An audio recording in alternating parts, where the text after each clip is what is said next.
Bonjour et bienvenue à tous dans votre nouvelle vidéo Français Magazine, votre émission en format court dédiée à l'éducation et à l'apprentissage de la langue française.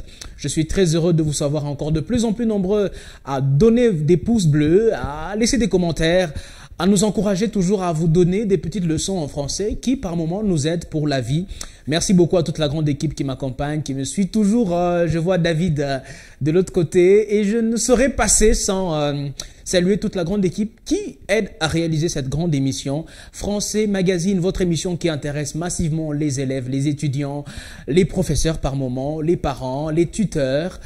Français Magazine est une émission dédiée essentiellement à l'éducation en seulement 15 minutes. Je vous rappelle nos rubriques. Nous allons commencer par un peu de speech dans lequel nous allons parler d'une notion quelque peu intéressante et que par moment beaucoup de gens ignorent. Et après ça, nous allons aborder un peu d'astuces qui va nous permettre de nous disséquer un peu. Nous allons nous laisser avec un peu de découverte. Le saviez-vous? Et par là, nous allons découvrir naturellement une île dans l'océan Indien que peut-être on ne connaît pas, mais bon, on connaît. Mais on ne connaît pas. Mais en même temps, on connaît, mais bon, bref. Pour ceux qui ne savent pas, on va parler de l'île Maurice qui se trouve dans l'océan Indien. Presque au nord-est, je crois, de l'île de Madagascar. Alors, tout de suite, le speech.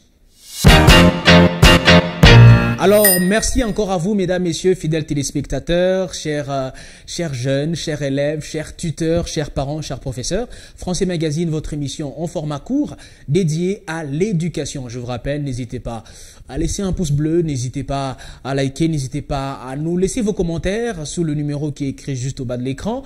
Alors, nous allons parler d'une notion intéressante, peut-être même très amusante, qui est la connotation et la dénotation. En français, quand parlons-nous de dénotation et quand parlons-nous de connotation? Alors, nous commençons par la dénotation ou le sens dénoté d'un mot, d'une phrase. Alors, la dénotation, par définition, c'est le sens propre d'un mot. La dénotation est le sens littéral, le sens propre, le sens que le dictionnaire vous donne lorsque vous consultez ce terme. Je prends l'exemple du mot perroquet. Le perroquet est un oiseau coloré, très bien coloré, avec un peu de rouge et un peu de jaune par moment. Et c'est un perroquet qui a la faculté, qui est réputé pour imiter tout ce qu'il entend, tout ce qui lui passe dans son ouïe. Il peut le reproduire, mais à sa manière, bien sûr, à la perroquet, bien entendu. Alors, quand on parle de perroquet, dans le sens dénoté, on se réfère à un oiseau, n'est-ce pas? Alors, quand je dis, par exemple, dans la phrase, ce perroquet est magnifique, là, vous pensez tout de suite à l'oiseau. Alors là, c'est précisément le sens dénoté du mot perroquet. À côté de ça, il y a un autre exemple que je vais prendre naturellement. Je prends le mot girafe. La girafe, réputée pour avoir un cou très très élevé quand même, hein? Un cou presque un peu détaché de ses membres. Alors, je parle de la girafe parce que c'est aussi un animal qui mange certains fruits et qui vit par moments dans des endroits désertiques. Alors, la girafe, ici, quand je parle brièvement de girafe, ça vous renvoie à l'animal, n'est-ce pas? Alors, à côté, je prends le sens connoté. La connotation, que je vais illustrer avec les mêmes deux exemples que je vous ai donnés pour la dénotation. La connotation ici nous fait référence au sens figuré, au sens littéraire ou au sens qui nous ramène à une idée. Alors, le sens naturellement figuré est simplement ce qu'on appelle de la connotation. Lorsque quelqu'un parle d'un mot qui est connoté, c'est que c'est un mot qui n'a plus le sens propre, qui n'a plus le sens d'origine. Par exemple, je vais parler de perroquet. Quand je dis « mon jeune frère parle comme un perroquet », mon petit frère n'est pas un oiseau quand même, hein, mais il parle comme un perroquet. Alors tout de suite, ça vous renvoie simplement à une idée. Alors il parle vite, il parle peut-être trop, il s'agite un peu, il essaie de faire un peu comme le perroquet, essaie de reproduire tout ce qu'il entend. Et quand j'observe mon jeune frère faire ça, je dis mais il parle comme un perroquet. J'espère qu'il y a ceux à qui on a dit ça dans leur enfance. Tu parles un peu trop comme un perroquet. Oui. Ça s'appelle de la connotation. Ici, on ne fait pas référence au perroquet comme oiseau, mais on fait référence à certaines aptitudes que présente le perroquet. Et quand je parle de la girafe, dans son sens dénoté, la girafe, un animal, mais dans le sens connoté, si je parle de girafe en disant par exemple, ma cousine est très élancée comme une girafe. Oh, certains prennent ça pour une injure. C'est peut-être bien une injure, peut-être, ouais. Ouais, mais c'est peut-être une injure, mais bon, bref. La dénotation. Ça fait du bien lorsque on essaie de découvrir ces petits termes qui, par moments, donnent un sens plus approfondi dans les sentiments qu'on veut exprimer en parlant de connotation. Alors, si je dis que ma cousine, mon frère est élancé comme une girafe, alors je ne dis pas qu'il est une girafe, non. Alors, je suis seulement en train de faire une référence, une comparaison naturellement, par rapport à cet animal reconnu pour sa hauteur.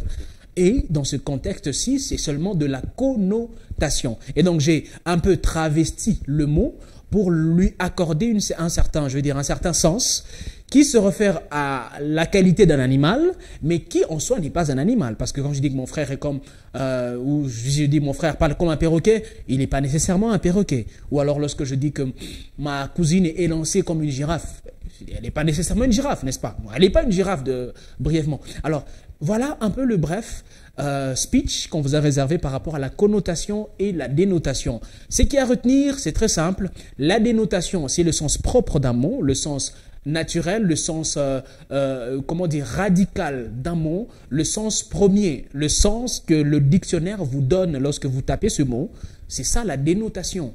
Alors la connotation, ça devient un sens figuré, un sens subjectif, par moments péjoratif, qui se réfère naturellement à certaines qualités que prend le mot auquel nous sommes en train de l'employer. Lorsque je dis que ce perroquet, on ne dit pas une perroquet, c'est un perroquet, attention.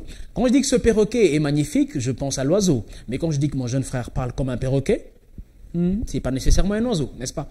Voilà tout du speech aujourd'hui, mesdames, messieurs. N'hésitez pas à liker, n'hésitez pas à nous laisser des pouces bleus, des commentaires pour nous dire à quel point sont vos différences, à quel point vous avez compris la notion du jour. Alors tout de suite, ça sera les astuces.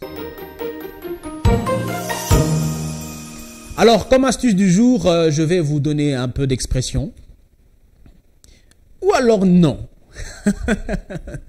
Alors moi j'aimerais seulement que nous serons focus sur une erreur que par moment nous commettons bien souvent, d'écrire avec des lettres capitales un document, une lettre qui peut être administrative, une demande d'emploi. Il y a de ces personnes qui écrivent avec des lettres capitales ou même des textos simples, enfin le chat par exemple. En français, c'est inadmissible de pouvoir écrire à quelqu'un avec des lettres capitales, c'est-à-dire avec des lettres majuscules. Bonjour à toi, nous t'attendons. En majuscule, ça sonne faux. Parce que ça équivaut à hurler, ça équivaut à insulter, ça équivaut à crier sur quelqu'un. Eh oui, vous l'ignorez peut-être. On ne fait pas de message avec des lettres capitales, c'est mal. Ça donne l'impression que vous hurlez sur la personne, vous lui criez dessus. Oui.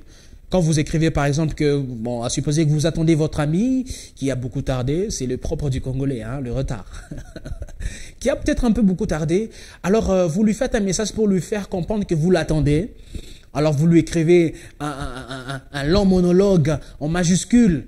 Bonjour mon frère, s'il te plaît, le temps presse, nous n'attendons que toi ici. Vous l'écrivez en majuscule. En soi, ça sonne que vous êtes en train de lui hurler dessus, vous lui criez dessus, mais par message. Ah oui, c'est déconseillé, c'est pas bien de pouvoir écrire à quelqu'un avec des lettres capitales. Ça sonne comme hurler, ça sonne comme insulter aussi quelque part, ça sonne comme ridiculiser. Oui, aussi. Évitez écrire quelqu'un avec des lettres capitales, c'est pas bien. Écrivez avec des lettres minimales, des lettres en minuscules, c'est plus modeste, c'est plus charmant, c'est plus conventionnel.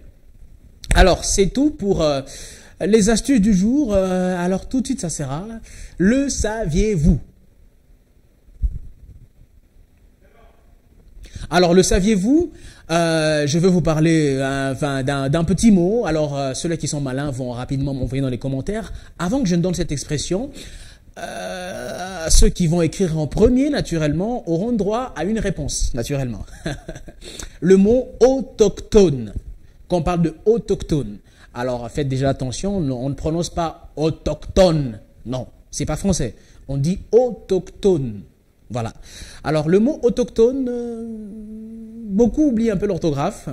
Alors sans regarder dans votre dictionnaire, sans demander à quelqu'un, sans rougir un peu les yeux, essayez d'écrire autochtone avant que je ne donne la réponse en 15 secondes.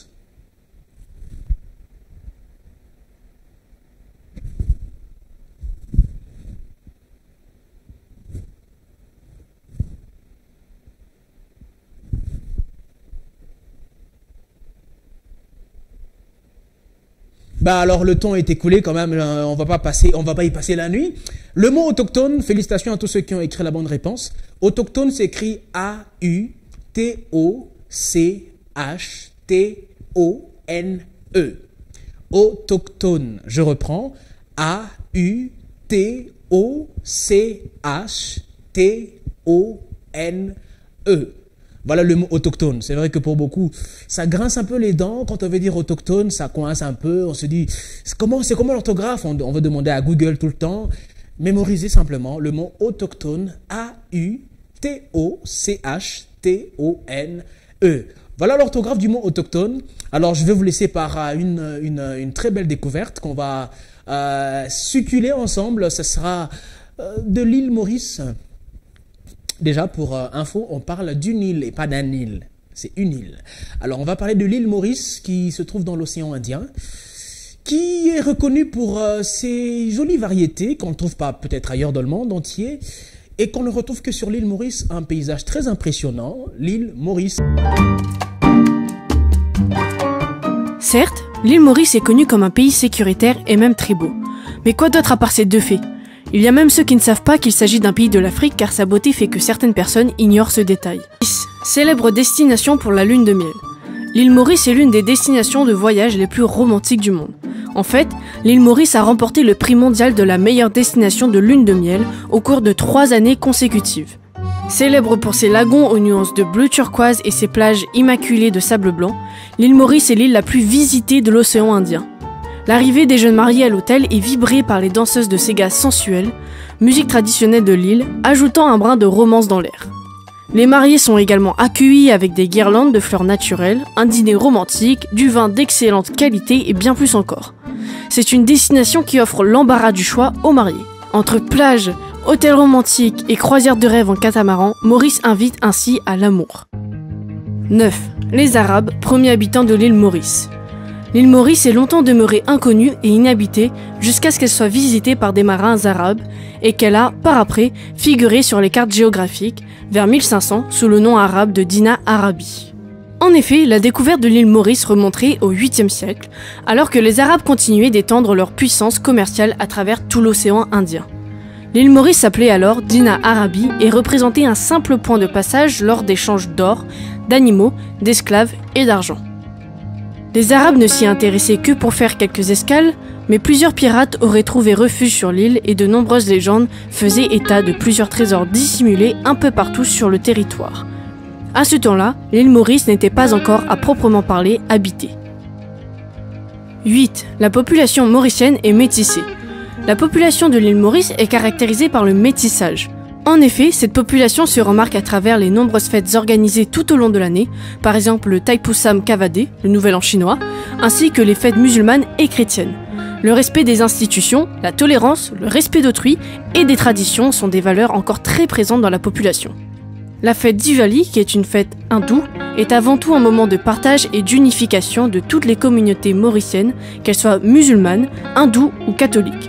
Les habitants célèbrent Diwali dans l'espoir d'un tout nouveau départ et d'éloigner les aspects négatifs de leur vie. À part la diversité de la population mauricienne, il y a également l'accueil et la gentillesse légendaire des Mauriciens, c'est la règle des 4 S. On vient pour le sable, le soleil et le service. On reçoit le sourire en prime. Naturellement doux et hospitaliers, les Mauriciens sont la première richesse de l'île Maurice. 7. La capitale est l'une des plus anciennes villes du pays. Port-Louis, la capitale de l'île Maurice, fait partie des anciennes villes du pays et avant d'être baptisée Port-Louis, elle a porté d'autres noms et a une histoire à raconter. Dénommé Loc-Perran au Moyen-Âge, le bourg prit le nom de Port-Louis en 1618 en l'honneur du roi Louis XIII qui voulut en faire une ville fortifiée pour protéger le royaume des insultes, des ennemis anglais, espagnols ou hollandais coureurs de mer. Louis XIV en fit le siège de la Compagnie des Indes orientales en 1664 et fut à l'origine de celle de l'Orient. Le Port-Louis connut une grande période de prospérité avec le retour des navires chargés de richesses, or, argent, épices, tissus de soie, porcelaine. La ville historique abrite encore de belles maisons qui sont les témoins de son histoire. La citadelle, construite au XVIe et XVIIe siècle, abrite aujourd'hui le musée de la Marine, le musée de l'Arsenal, le musée des bateaux et le musée de la Compagnie des Indes françaises. 6. grande production de sucre sous l'Empire britannique. La première usine sucrière a été ouverte en 1744. La culture de la canne nécessitait une main-d'œuvre abondante. 8 grands domaines se partageaient en 1810, les 3/4 environ d'une surface agricole qui ne représentait encore que 10% de la superficie totale de l'île. Vers les années 1830, il y avait 16 000 hectares sous culture de canne à sucre avec une production annuelle de... C'était l'île Maurice, un pays intéressant, un paysage un peu majestueux, n'est-ce pas? Je rêve d'y fouler un jour mes pieds, n'est-ce pas? C'est très intéressant et merci beaucoup à vous tous. C'était la grande découverte d'aujourd'hui. Français Magazine vous accompagne dans bien plus que ça. Nous avons des programmes très adaptés pour vous aider à vous améliorer dans votre langage, dans votre parler commun, dans votre allocution, dans votre rédaction de discours. Nous sommes là. Français Magazine, une émission en format court dédié à l'éducation et à l'apprentissage du français. N'hésitez pas à liker, n'hésitez pas à vous abonner si vous n'êtes pas encore abonné. N'hésitez pas à laisser dans les commentaires les difficultés qui sont les vôtres et à nous contacter. Il n'y a pas de souci, nous sommes très ouverts à vous. Français Magazine, on est ensemble. Ciao.